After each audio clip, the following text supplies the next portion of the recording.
কোন চোরকে ছাড়া হবে না, পরিষ্কার ভাবে বলে দিয়ে গেলাম। আমরা শপথ নিয়েছি গুন্ডা, মাফিয়া, তোলাবাজ, লাল চুল, কানে দুল একটারও জেলের বাইরে থাকবে না। এই সেশনে বিল আসছে, অনেকেই ভাবছেন 2 মাস থাকলাম তারপরে আইনি লড়াই করে জামিনে বেরিয়ে এলাম। এই সেশনে বিয়ে কমিটি অনুমোদন দিলে শেষ দিনে বিল আসছে, সম্পত্তিও বাজেয়াপ্ত করব, সম্পত্তি অকশন করব। হরিষ্ঠ চ্যাটার্জি রোডের ওই প্রাসাদগুলোতে কলকাতার রাস্তায় রাত্রিবেলা ফ্লাইওভারের নিচে যারা থাকে তাদেরকে রাখাবো। নমস্কার, আমি ঠোঁটকাটা রাজা চট্টোপাধ্যায় যথাসময়ে হাজির। আপনাদের প্রত্যেককে স্বাগত জানাই TV9 বাংলার প্রাইম টাইমে। তেতো বড়ি হাতে নেমে পড়েছেন মুখ্যমন্ত্রী শুভেন্দু অধিকারী। বিধানসভায় দাঁড়িয়েই কালীঘাটের ব্যানার্জি পরিবারকে সরাসরি টার্গেট করেছেন মুখ্যমন্ত্রী। হরিশ মুখার্জি স্ট্রিট, হরিশ মুখার্জি রোড, হরিশ চ্যাটার্জি স্ট্রিটের বাসিন্দা বলতে কাদের কথা তিনি বলতে চাইছেন সেটা ব্যাখ্যাকারে আর বলার প্রয়োজন নেই বোধ করি। মুখ্যমন্ত্রী কোনো রকম রাগঢাক না রেখে সরাসরি বলেছেন বাজেয়াপ্ত করবেন, তারপর নিলামে চড়াবেন। সোমবার জোড়া বিলও আনতে চলেছে শুভেন্দু অধিকারীর সরকার। একটি পুরনো বিলের সংশোধনী এবং অন্যটি একেবারে তাজা নতুন একটা বিল। সরকারের টাটকা হাতিয়ার গুন্ডা দমনে। এই হাতিয়ার কোন কাজে লাগবে জানেন? গুন্ডাদের ঠান্ডা করতে। এখন প্রচলিত ধারায় গুন্ডা বদমাশ বলতে আমরা কি বুঝি? এলো একটু লোহার রড নিয়ে, হকি স্টিক নিয়ে মেরে মাথা পাঠিয়ে দিল বা গুলি চালিয়ে দিল, ভাঙচুর করলো। না না না না না না, প্রচলিত ধারায় গুন্ডা বলতে আমরা যা বুঝি, রাউডি, গুলিগান, সেটা কিন্তু সরকার বলতে চাইছে না। তারাও গুন্ডা, কিন্তু এখানে গুন্ডার সংজ্ঞা, এর পরিধিটা অনেক বড়।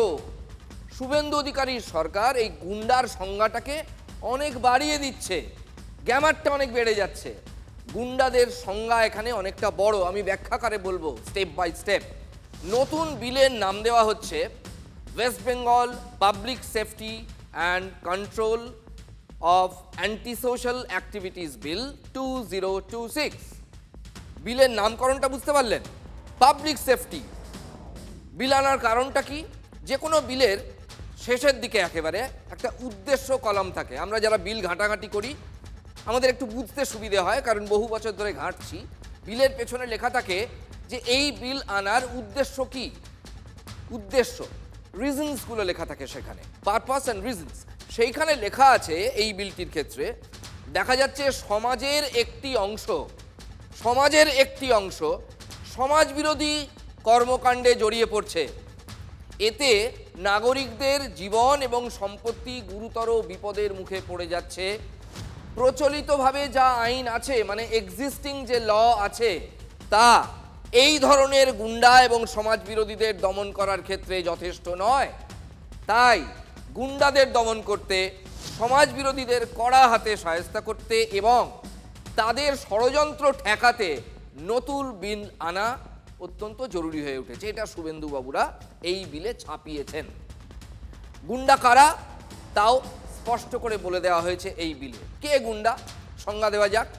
কোনো ব্যক্তি, ইন্ডিভিজুয়াল সবসময় আমরা গুন্ডা ভাবি, তো ও গুন্ডা মার্কা লোক, কিন্তু এখানে সংস্থাও গুন্ডা হতে পারে, একটা চক্রও গুন্ডা হতে পারে। দেখুন, কোনো ব্যক্তি, কোনো দল, কোনো চক্র অথবা কোনো সিন্ডিকেটের সদস্য বা গোটা সিন্ডিকেটটা বা কোনো নেতা যে নিয়মিত কনসিস্টেন্টলি অসামাজিক কাজের সঙ্গে যুক্ত, ধারাবাহিকভাবে একাধবার করে ফেলেছে এমন নয়, হ্যাবিচুয়াল অফেন্ডার, যার জন্য অন্য কারো সম্পত্তি বা জীবনের ক্ষয়ক্ষতি হয়েছে বা হতে পারে, রাষ্ট্রেরও, এটা প্রাইভেট প্রপার্টি হতে পারে, রাষ্ট্রেরও প্রপার্টি হতে পারে। ধরুন একটা বাস গুমটি, দীর্ঘদিন ধরে আপনি সেই বাস গুমটিটাকে, সেই বাস গুমটির জায়গা নিজের নামে করে নেওয়ার চেষ্টা করছেন, সেটাও সরকারের চোখে এই ধরনের এলিমেন্ট মানেই গুন্ডা। Arms act, narcotic drug act, immoral traffic prevention act, explosive substance act, এর যে কোনো একটি আইনে গুন্ডা যদি কেউ অভিযুক্ত হয় তাহলে তাকেও সরকার গুন্ডা বলেই ধরবে। এই আইনে প্রশাসনের হাতে বড় অস্ত্র তুলে দিচ্ছে সরকার আইনটা যখন পাস হয়ে যাবে। কি? জননিরাপত্তা যাতে বিঘ্নিত হতে পারে, জননিরাপত্তা বিঘ্নিত হতে পারে এমন আশঙ্কা যদি থাকে, এমন সম্ভাবনা যদি থাকে, প্রশাসনের কাছে যদি তেমন কোনো ইনফরমেশন আসে, তাহলে প্রশাসন সেই অভিযুক্তকে গুন্ডা হিসেবে ট্রিট করে তুলে নেবে, অ্যারেস্ট করে নেবে, যাকে বলে প্রিভেন্টিভ অ্যারেস্ট। এবং দীর্ঘ সময়ের জন্য আটকে রাখার ক্ষমতাও থাকবে প্রশাসনের হাতে। কতদিন? প্রশাসন চাইলে 12 মাস পর্যন্ত গারদে পুরে রাখতে পারে। আরও অনেক বিস্তারিত ব্যাপার আছে আইনের মধ্যে, সব যদি বলতে যাই তাহলে বেলা গড়িয়ে যাবে, একটা গোটা দিন ধরে বলতে হবে, খেপে খেপে বলবো। গ্রেফতার করার নির্দেশ কে দিতে পারেন? জেলা শাসক বা পুলিশ কমিশনার, মানে এই র্যাঙ্কের অফিসাররা। পুলিশ যে কোনো জায়গায় তল্লাশি চালাতে পারবে এবং সম্পত্তিও সিজ করতে পারবে। এবার দ্বিতীয় বিলে আসি। এটা হচ্ছে পুরনো বিল, আপনারা সবাই জানেন এই বিলটার কথা। 1972 সালের বিল। 1972 সালের West Bengal maintenance of public order act, তার নতুন একটা সংশোধনী আনতে চলেছে শুভেন্দু অধিকারীর সরকার। সরকারি সম্পত্তি ভাঙচুর, লুট বা অগ্নিসংযোগের মতো ঘটনায় এই ধরনের আইন কার্যকর হবে। যেমন ধরুন বেলডাঙ্গায়, এটা নিয়ম, এটা ছিল আগে থেকে, কিন্তু এর এনাক্টমেন্ট হতো না। প্রবলেমটা হচ্ছে এই আইন বলবৎ করা হতো না। মমতা বন্দ্যোপাধ্যায় সরকার মুখে বলেছিল, কিন্তু যখন প্রয়োজন পড়েছিল তখন করেনি। সরকারি সম্পত্তি ভাঙচুর, লুট বা অগ্নিসংযোগের মতো ঘটনায় এই আইন কাজে লাগানো হবে। যেখানে জনগণের করের টাকা নষ্ট হচ্ছে, রাষ্ট্রের সম্পত্তি যেখানে নষ্ট হচ্ছে, সরকারি এবং ব্যক্তিগত সম্পত্তি নষ্ট হলে অভিযুক্তের সম্পত্তি নিলাম করার ক্ষমতা প্রশাসনের হাতে থাকবে। এর আগে 2023 সালে মমতা বন্দ্যোপাধ্যায় এই আইনে একটা সংশোধনী এনেছিলেন, অ্যামেন্ডমেন্ট হয়েছিল। এবার তার উপরে নতুন করে সংশোধনী আনছেন শুভেন্দু অধিকারী। তৈরি হবে, এইটা নতুন, তৈরি হবে ক্লেইমস কমিশন।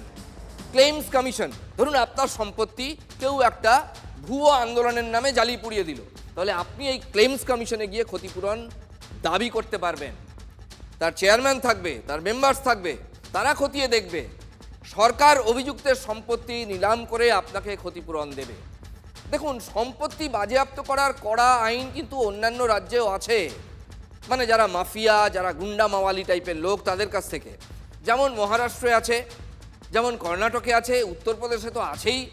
মহারাষ্ট্রে আছে মোকোকা বা 1999 মানে 1999 সালের Maharashtra control of organised crime act. এই আইনে অভিযুক্তের সম্পত্তি বাজেয়াপ্ত করার ক্ষমতা সরকারকে দেওয়া আছে। আবার কর্ণাটকে রয়েছে KCOCA, Karnataka control of organised crime act.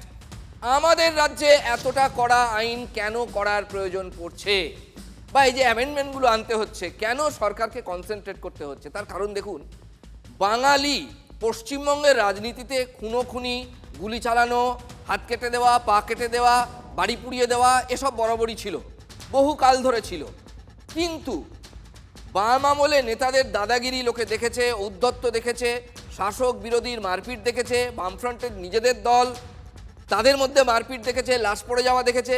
কিন্তু এইটাকে যে সর্বগ্রাসী দখলই রাজনীতি, এটা কিন্তু বাঙালির পলিটিক্যাল যারা লিডার তাদের টেন্ডেন্সিতেই ছিল না কোনোদিন। এইগুলো অন্যান্য রাজ্যে আগে ছিল, বিহারে ছিল, দক্ষিণ ভারতেও ছিল, এটা উত্তরপ্রদেশেও ছিল। কিন্তু এই যে পলিটিক্যাল মাফিয়া রাজ, অর্থাৎ একটা বিধবার জমি, সেটাকে সবাই মিলে সিন্ডিকেট করে সেই জমিটাকে ঝেড়ে দাও। একটা পাম্প, সরকারি পাম্প হাউস, তৃণমূল নেতার বিরুদ্ধে অভিযোগ উঠেছে। হর বখত তৃণমূল আমলে এটা দেখেছেন আপনারা।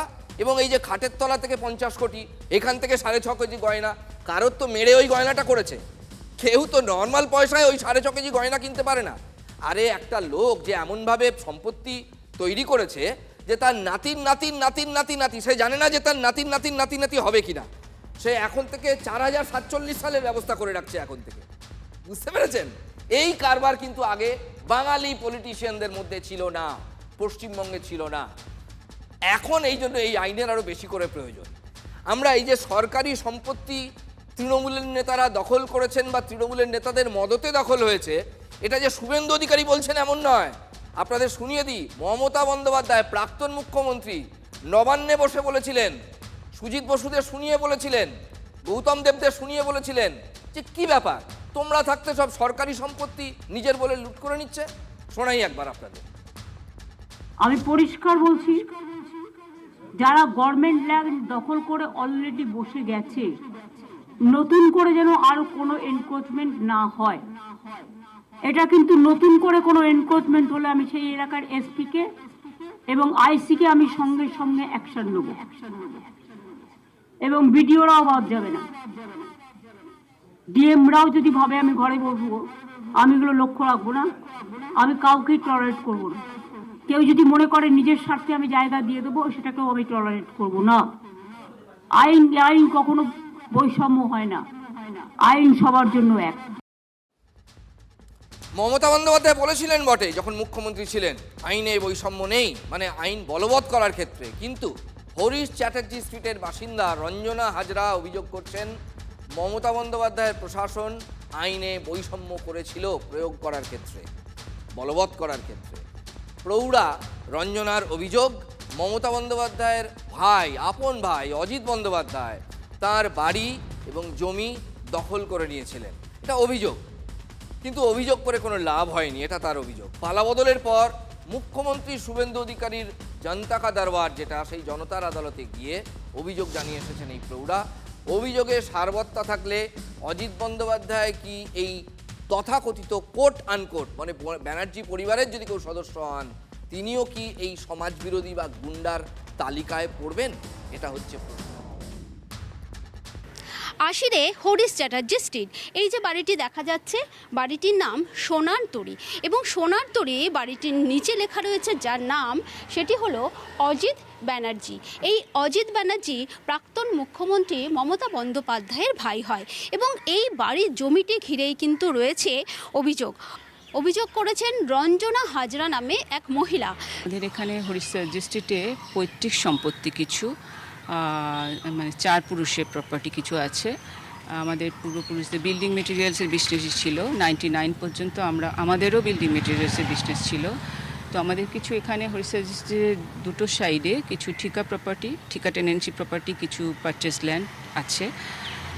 তো সেগুলো বারেই দখল করার জন্য অজিত ব্যানার্জি আমাদের উপরে হামলা চালিয়েছে 99 থেকে। এবং সামনে যে জায়গাটি দেখা যাচ্ছে, অর্থাৎ গাড়ি পার্কিংয়ের জায়গাটি দেখা যাচ্ছে, এই জায়গাটিও তারা দখল করেছে, এই অভিযোগ রয়েছে। এবং এই অভিযোগ নয়েই মুখ্যমন্ত্রীর দরবারে তারা হাজির হয়েছিলেন। আমরা কথা বলেছি অজিত ব্যানার্জির সাথে, তিনি আমাদের জানিয়েছেন এই যে অভিযোগ করা হয়েছে, এই অভিযোগ মিথ্যে অভিযোগ।